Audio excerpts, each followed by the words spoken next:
miles. We went to see Mom and Dad, and if you've ever traveled on Interstate 70, you get your place in line and that's where you stay. Whether you're doing 85 or 45, that's where you stay. And we saw multiple wrecks and different things, and I'm extremely grateful. I hate that road, I'll be honest with you. I hate traveling that way. But God was gracious. We got to spend time with some family. And I'm excited. You know, as she said, we're not done with this year yet, but I know there are some awesome things coming. Something I'm looking forward to is a revival here in a couple weeks. Something I've never got to do, and God has opened up that door. And it really has been on my mind the last few weeks, this message, and I want to bring it this morning. And the title is Time to Choose.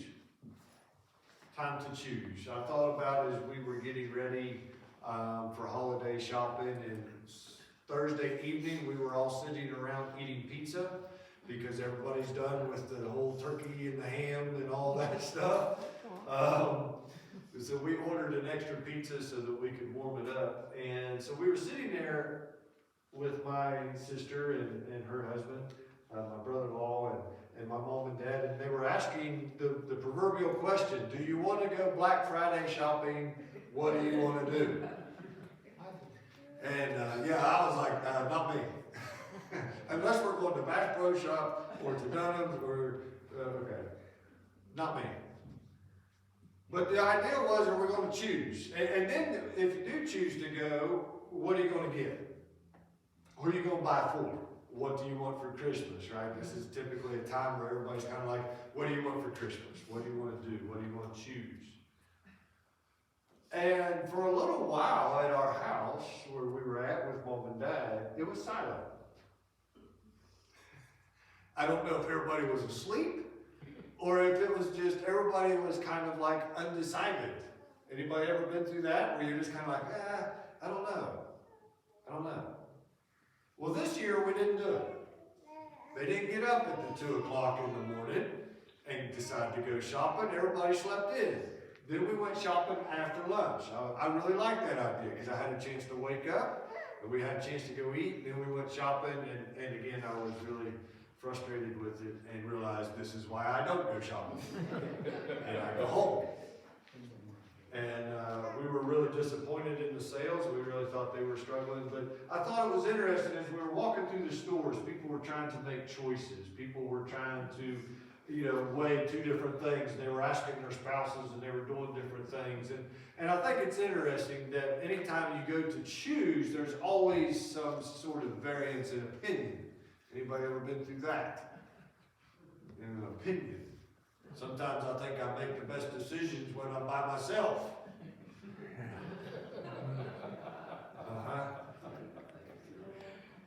I make some of those myself. But this morning I want to look at a couple of things in the Bible, just for a little bit. A time to choose. Brother CJ brought a message a few months ago, and it has been on my mind ever since. And I got to give him the praise and give the Lord the praise, and I appreciate him being faithful because it has stirred my heart this entire time. And it's been something that I go back to regularly. And I want to look in John chapter 10, or chapter 20, at a few verses, and then we're going to jump into what Brother CJ had brought, and I want to bring up some things as I was studying that chapter. But I want to look, it says, one of the 12 disciples, Thomas, nicknamed the twin, nicknamed Didymus, if you have the King James Version, it says Didymus, was not with the others when Jesus came. They told him, we have seen the Lord, but he replied, I won't believe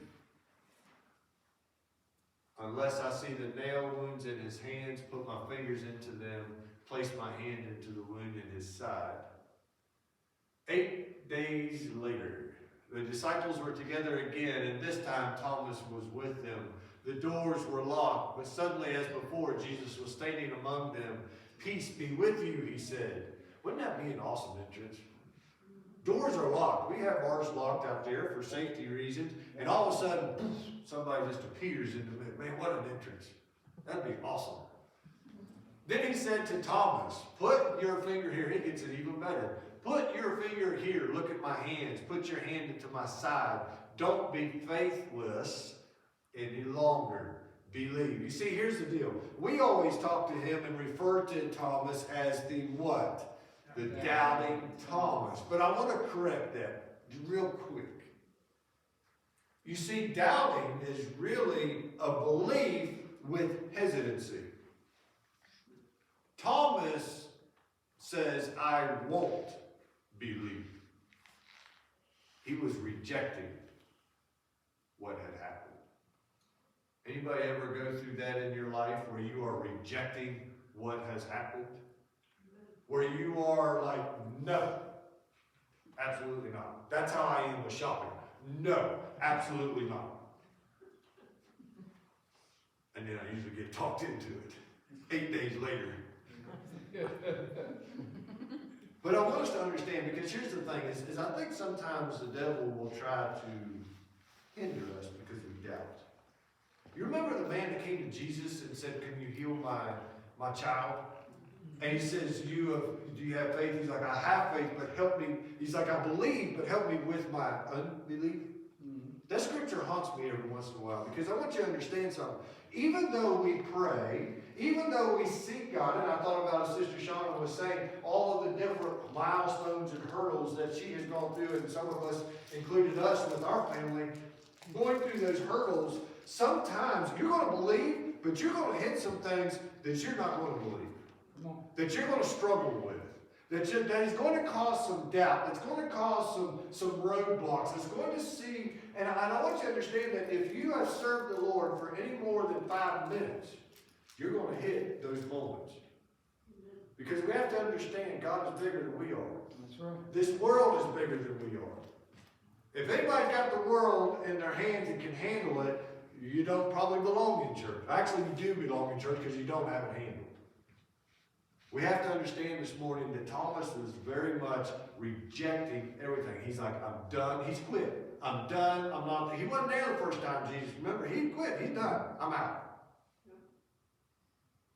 And how many times, if we go through trials and heartaches where we might be tempted to say, you know what, I'm done.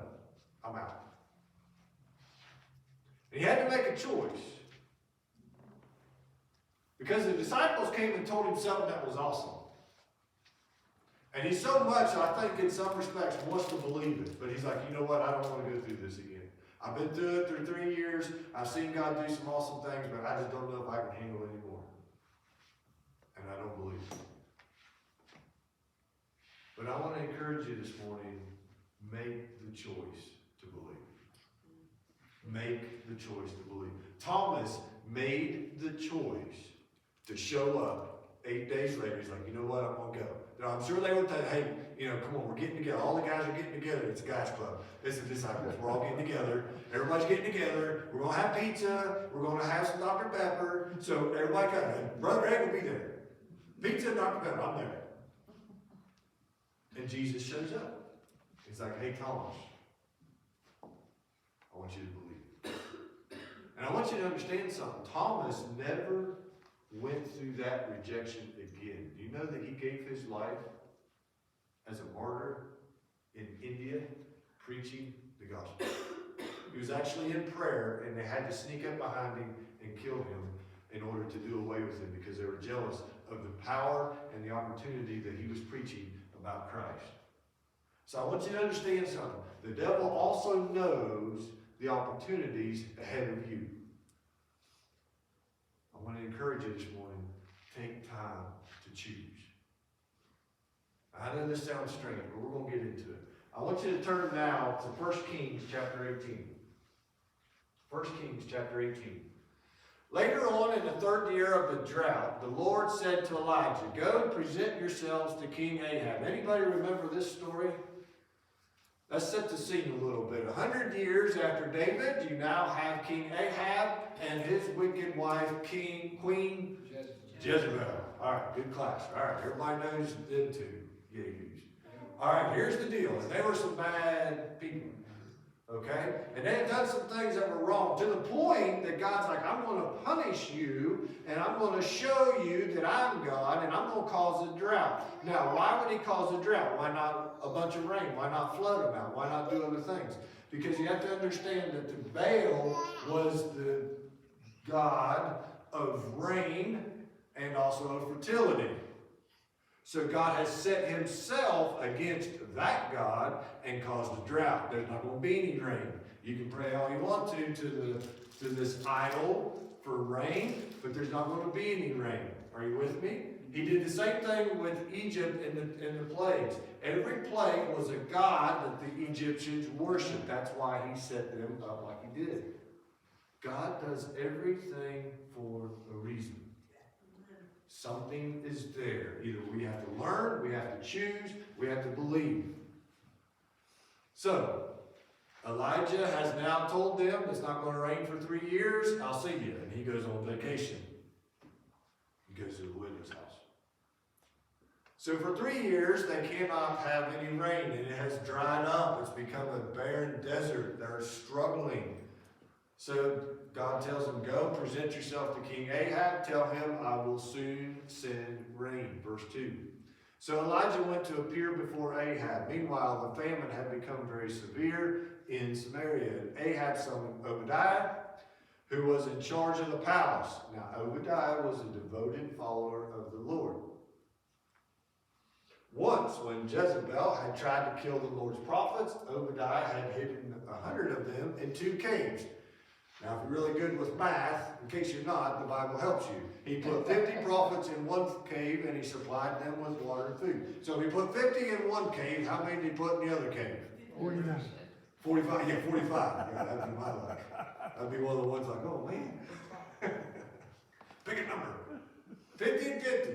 So together, if you count Elijah and Obadiah and the 50 and 50, what do you have? If you have 50 and 50, that makes 100, and you have Obadiah and Elijah, how many do you have? 102. Okay, that's important. Hang on to that. Put that little number down in your little book. And Ahab said to Obadiah, we must check every spring and valley in the land to see if we can find enough grass to save at least some of my horses. And the king of Israel is worried about his horses and his mules while the people are suffering from lack of water. That tells you what kind of individual we're dealing with here. Okay? She started to preach. All right, so they divided the land between them. Ahab went one way by himself, and Obadiah went the other by himself. All right, so they're gone. Obadiah was walking along, and he suddenly saw Elijah coming toward them. And Obadiah recognized him. And once he bowed to the ground, he said, is it really you, my lord Elijah? Yes, it is. Now go and tell your master Elijah is here. Remember, they had went searching for him. And I want to give you a little backstory. Ahab even went to other countries and made them swear on penalty of war and death if Elijah was there. And they had to swear that he was not there. They could not find Elijah. So now all of a sudden he just shows up on the scene. Boom, what an entrance too. He just comes sashaying in. Hey, here I am. It's like, anybody ever really good at hide and seek? Huh? Everybody remember those games? Anybody ever find Sasquatch? He's the ultimate winner. Okay. Yes, it is. He said, now go tell your master Elijah is here. Verse 9.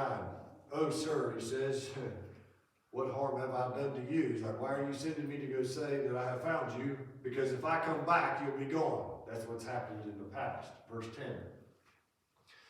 For I swear by the Lord your God that the king has searched every nation and kingdom on earth from the end to end. Elijah isn't here. He even forced the king of those nations to swear to the truth of the claim that he was not there. They wanted to find Elijah. And now you say, go tell your master Elijah is here. And as soon as I leave, the Spirit of the Lord will carry you away. And when Ahab cannot find you, he will kill me. Yet I have been a true servant of the Lord all my life. He has a choice to make. Do I go tell the king? Because remember, he's supposed to find water. Do I go tell the king I have found Elijah? Or do I tell him I found water? Which is better? At this point, it's going to be Elijah. No one has told you, my Lord, but about the time of Jezebel was trying to kill the Lord's prophets, I hid 100 of them in 2 caves and supplied them with food and water. And now you say, go tell your master Elijah is here. So if I do that, Ahab will certainly kill me. But Elijah says, I swear by the Lord Almighty, in whose presence I stand, that I will present myself to Ahab this very day. So he reassures him. And I want to encourage you, there are going to be times in your life you're going to have to make some choices. Either go and do the bidding of the Lord, or to step back and say, you know what, I don't want to. But Obadiah did, and here's the thing. And we all know how this story ends. We know that he prays fire down, and then he brings rain. But Obadiah, being obedient, taking Elijah and showing him to the king and saying, here he is, I have found him. Obadiah puts his place in history. You and I, we don't know some of the choices that we're going to make. Are they going to set us apart and show us and take us down a road that God would have us to go down? Are you willing to do that? Are you willing to make that choice? So Obadiah went and told Ahab that Elijah had come, and Ahab went out to meet Elijah. Now here comes the fun part. The little battle lines are drawn. Ahab said to him, is it really you, you troublemaker of Israel? Well, isn't that the pot calling the kettle black? I have made no trouble for Israel, Elijah replied. You and your family are the troublemakers, for you have refused to obey the commands of the Lord and have worshipped the images of Baal instead. So Elijah's like, nope, right back at you, buddy. You are the problem. You are the issue. As the kids say, that's an issue you, not an issue me. That's what my kids say all the time. Now summon all of Israel to join me at Mount Carmel. That's not a hospital, that is an actual mountain. Along with the 400, because there's a Mount Carmel hospital in Ohio where I grew up. There are 450 prophets of Baal and 400 prophets of Asher who supported by Jezebel. So she has 850 prophets to support her in this claim. So Ahab summoned all the people of Israel and the prophets to Mount Carmel. So now we're going to have this big showdown. Then Elijah says this, and this is really huge. Elijah stood in front of them. Now he's standing in front of Ahab. He's standing in front of the 850 prophets. He's standing in front of the entire host of Israel. And he says this, how much longer will you waver, hobbling between two opinions? If the Lord is God, follow him. But if Baal is God, then follow him. The next sentence tells the whole story. And the people were silent. Not a word. Could not make a decision as to follow God or to follow Baal. There had to have been some people alive in that mass who remembered David and who would have known Solomon, who would have known Elijah, who would have known Obadiah, who would have known about God, and yet they were silent.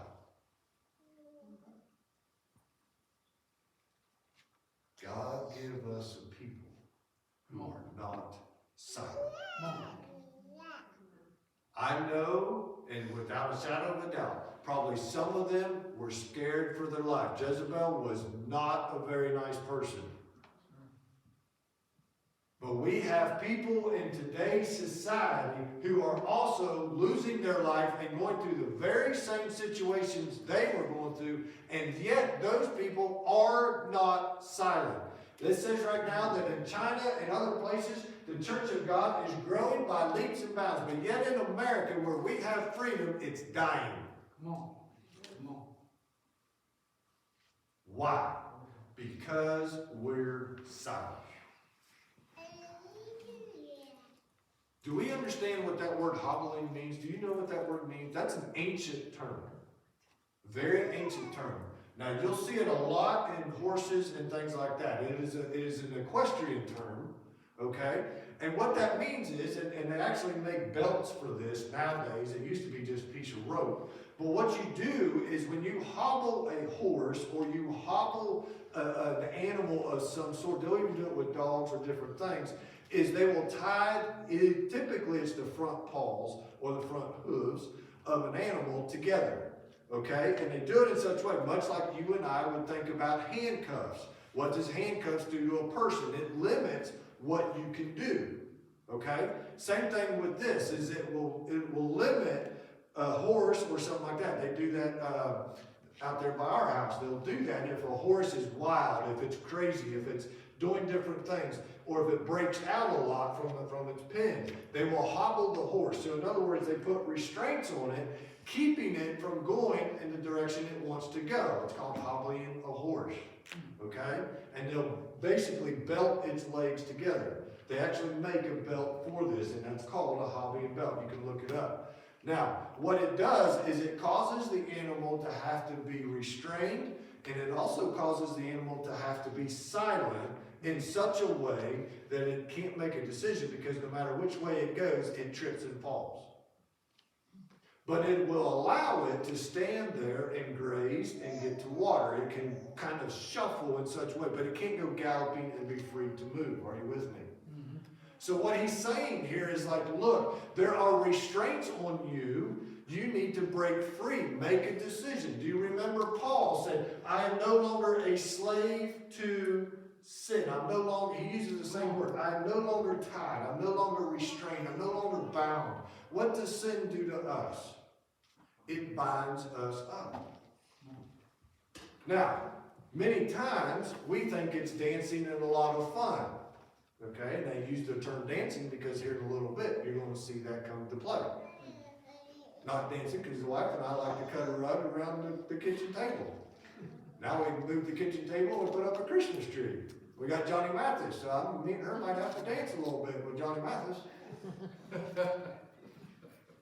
Kids like Michael Bublé. I like Johnny Mathis. That's not the type of dancing I'm talking about. All right, I went down a rabbit hole. Hang on. Verse 23. They were silent. Verse 22.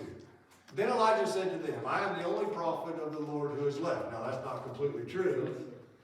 Okay, because we already established there's 101 of them hid out. But right now, he's the only one standing up. And there's 450 of these other Yehus over here to the side. Not Brother John, over here to the side. Now, bring 2 bulls. I say bulls, but you might think bowls. These are bulls. The prophets of Baal may choose whichever they wish and cut it into pieces, and you know the whole deal, right? They got to put the wood on the altar, setting fire to it. They have to prepare the other bowl, or without setting fire to it. I will prepare the other bowl. I'll lay it on the wood and the altar, but not set fire to it. So we know the whole game, right? We're going to set them up, get them ready, and whichever one can call fire down, that is who the God is. Verse 24. Then call on the name of your God, I will call on the name of my God. The God who answers by setting fire to the wood is the true God. And all the people agree. Now they'll agree with that. But they're silent when they have to choose, but they're okay with this little competition. Verse 26. Then Elijah said to the prophets of Baal, you go first. For there are many of you. Choose one of the bowls and prepare it in the name of your God, but don't set fire to the wood. Now, verse 26, so they prepared one of the bowls and placed it into the altar. They called on the name of Baal from morning until noontime, shouting, O Baal, answer us. And there was no sort of reply. They danced, hobbling around the altar. In the NIV that I have, it says they danced. They made a fool of themselves, is what it means. That's what that actually means. A horse will make a fool of himself if he tries to gallop and he's hobbled. What will he do? He will fall down. You ever watch a horse fall down? It is absolutely hilarious. I got to see it one time. It is absolutely hilarious because there are legs and fur flying everywhere. It is funny. Here, these guys are making a fool of themselves, trying to call on a wooden image to bring fire down. And you and I can sit there and kind of laugh about that, but how do we make fools of ourselves? Chasing a lot of things in this world that we hope will bring rain, that we hope will bless us, that we hope will bring satisfaction to us, but yet in the end, we end up hurt and lame. Look at what happens in the next verse. And about noontime, Elijah began mocking them. You should shout louder, for surely he is God. Perhaps he is daydreaming or relieving himself. That means the same thing in English as it does in the Hebrew. It means he went to the bathroom. Or maybe he is always on a trip. Maybe he's away on a trip. Maybe he's got a timeshare. Or asleep and needs to be wakened. So they shouted louder, following their normal customs. They cut themselves with knives and swords until the blood gushed out. You really got to be into it to go that far. And you might think that's really crazy, but how far are people willing to go today? They will choose career. They will choose sports accolades. They will contracts. They will choose another woman over their wife, or another man over their husband. They will choose all of these other things because they think it's going to satisfy. They think it's going to provide. They think it's what they need. And so they will sell themselves till the blood gushes out, only to fail miserably in the end and be hobbled in such a way to make a fool of themselves. They raved all afternoon until the time of the evening sacrifice, but no sound, no reply, no response, no attention paid. Are you with me? Of course, now we have the next part. Then Elijah came to the people. Come over here. He's had enough. He's like, come here. And they crowded around him. And of course, Brother CJ laid this out so beautifully. They repaired the altar. He put the altar back in place. The Lord had torn it down. Or that had been torn down. He took 12 stones, one to represent each of the tribes of Israel. And he used the stones to rebuild the altar in the name of the Lord. Then he dug a trench around the altar large enough to hold about 3 gallons. And he piled wood on the altar, and he cut the bowl into pieces, and he laid the pieces on the wood. Then he said, fill 4 large jars with water and pour the water over the offering and the wood. Now, that would have taken a little bit of time because they needed water. That's why he's there. And it wasn't like they walked over to the spigot and they're like, give me just a minute. Oh, you need 4 of these? Okay, hang on. They didn't have that. You know what they had to do? I had to look it up. Mount Carmel is on a mountain ridge that runs between the Mediterranean Sea and the rest of Israel. Okay? So what they had to do is they had to go down the mountain. There's no streams because it's dry. It doesn't rain. There is nothing but sandy washes. Nothing. So where they got to get water? Got to go down the mountain to the Mediterranean Sea, get water, and come back. And they wanted to make sure, so they took 4. So they went and got water and come back. That took a little bit of time. He says, pour the water over, 4 of them. Now, look at the next verse. And they'd done this. He said, do the same thing again. And when they had finished, he said, now do it a 3rd time. So they did it the 3rd time. Now, if you're really good with math, how many jars of water got put on the altar? 12. 12. Good class. You're coming right along. Good deal. 12 barrels of water, or pitchers of water. They soaked it down. The water ran around the altar and even filled the trench. Anybody ever tried to burn wet wood?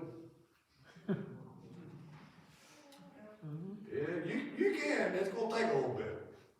And you're going to smoke the joint out before you ever get it going good. He has soaked everything down, including the stones. Now, I'll tell you this much. If the ground is really dry and you pour water over it, in a few seconds, how much water is left? None. It soaks it up. So Elijah wants to make sure there's no trick and no no doubt. Are you with me? We talked about doubt at the beginning of the service. No doubt. And at the usual time of the offering for the evening sacrifice, Elijah the prophet walked up to the altar and he prayed. Now, anybody got a stopwatch? That's not a trick question. Anybody got a stopwatch? On your phone? You got one? Okay, are you ready? Okay.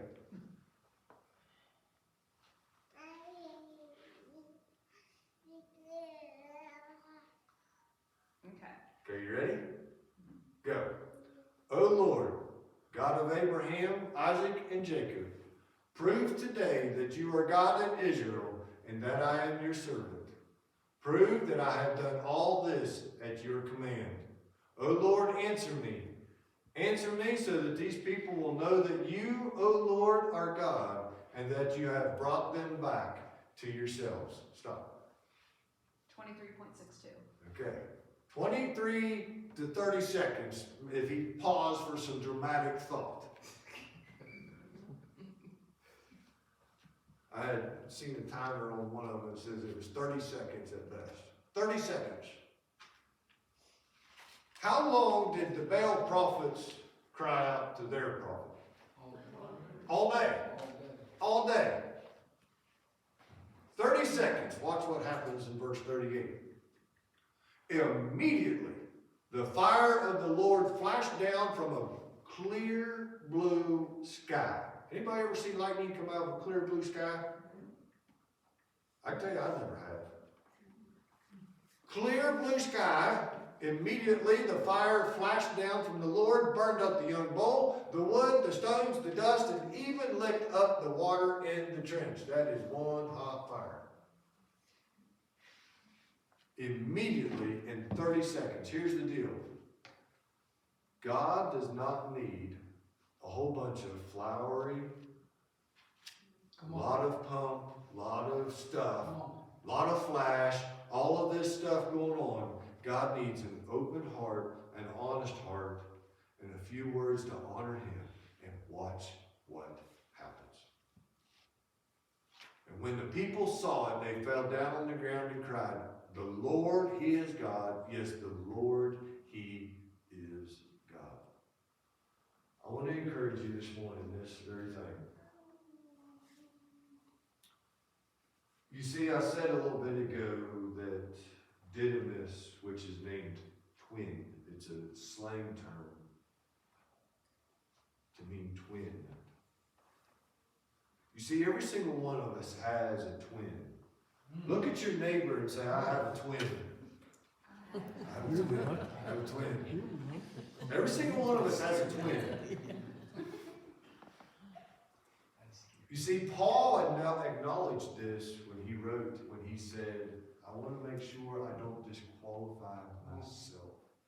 He says, "I train diligently every day, not as a boxer that just aimlessly fighting against the wind, but train to win." Why? Because there is a twin inside of me that every once in a while wants to break out, wants to not be on the altar of the Lord, wants to kind of do his own thing, wants to show a little bit of anger, wants to show a little bit of frustration, wants to get into things need not get to. There's a twin that I have to make sure that I keep suppressed and that I keep before the Lord and make sure that I sacrifice my will so that God's will can be done. Are you with me?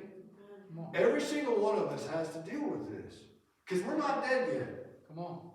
We still live in a fallen world. And yes, I love the Lord and my soul and my heart is for him. But every once in a while, there is a seed of doubt. There is a seed of rejection. There are some seeds that the devil tries to plant. And I got to make sure that I cut them off before they grow root. Are you with me? That's why I want us to be careful, because when we think about doubt, when we think about rejection, when we think about these things, I want you to understand what you're dealing with. These are seeds that the devil's trying to plant to try to hold you back, to try to keep you silent, to try to make sure that you're not going to follow what God would have you to follow. Think about Obadiah. What do you think he's trying to do to Elijah? "Don't do anything, please." Because why? Because Ahab's going to kill me. Please don't. What do you think he's doing to Elijah? I thought about that for all day yesterday. I thought, why would Obadiah tell him about what he's been doing? I'll tell you why, because he's scared. Mm-hmm. He's scared. Anybody ever do anything for the Lord and you're scared to death? Come on. If not, then you haven't done anything. Come on. Because I'll tell you why. Because anytime you step away from yourself and you start acting in God's behalf and you start doing these things for Him, you are going to be on the altar and you're going to pray God sends fire, because if not, it's going to look like a fool. Come on. And I don't know about you, but nobody really likes being made a fool. I don't. I like to have fun, but I don't like being made a fool. Come on. I don't know anybody that does. Show me how many Instagram pictures are of people made fools. No, well, they show the best time of their life. Mm-hmm. Right? We're showing the best time of our life. Let's show what's really happening. Let's pull back the curtain. Come on. Let's see what's behind the curtain a little bit. That's what God's saying here. He's like, you know what, Greg, let's peel back the curtain a little bit. Let's take a moment to pulse check. Here we are at the end of the year to 2023. What have we accomplished for God? Come on. What in our separate life, in our life, that we walk day in, day out, who have we witnessed to? Who have we talked with? Who have we prayed with? Who have we seen come to know the Lord? It's an honest question. And it's a difficult question. It's one we got to really seek out and take inventory. And yes, along the way, there are going to be those who will fall off the wagon. There are going to be those who will walk away. There are going to be those who say, you know what, I reject, I can't go any further. And we got to be able to go on. We got to be able to pick up the pieces and say, you know what, I'm going to build the altar. I know it's torn down right now, but I'm going to build it up and I'm going to put it there. And listen to this. God does a complete job when He does it. That's right. He just didn't send, it would have been really cool if He'd have just singed the meat and never touched the wood. He's like, no, I want to show you who I really am. Boom, it's all gone. You and I, if we we sing the song, Is Your All on the Altar of Sacrifice? Remember that old song? Mm-hmm. There used to be an altar song. We don't hardly sing it anymore. But that song, I know that song by heart. Is your all on the altar of sacrifice laid? Does your heart, does the Spirit control? Sister Tanya talked last week about guard your heart. Why? Because out of the heart proceedeth all other things. If our heart is not laid on the altar, if we haven't laid ourselves on the altar, then nothing else is going to happen. And we can dance, we can sing, we can cut ourselves, we can look like a fool, and God is not going to be, He will be silent. Come on. God help us when God is silent. God help us not to be silent for Him. That's right. It's time to choose.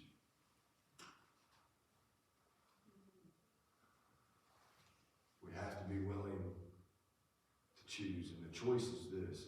Am I going to lay myself down and follow Him? Or am I going to keep my twin close to me and me and him will have a good time? Come on. Come on. Because at some point in time, remember the Bible says that the word of the Lord is sharper than any two-edged sword, able to separate man from marrow, able to separate the heart from the soul. At some point in time, your twin is going to get you in trouble, and you're going to have to deal with some things. Come on. We have to be able to lay it down and say, you know what? I'd rather sacrifice it now than to deal with the consequences later. Let's just go ahead and get it done. Go ahead and lay it down. Then our soul can cry out, the Lord, He is God. The Lord, He is God.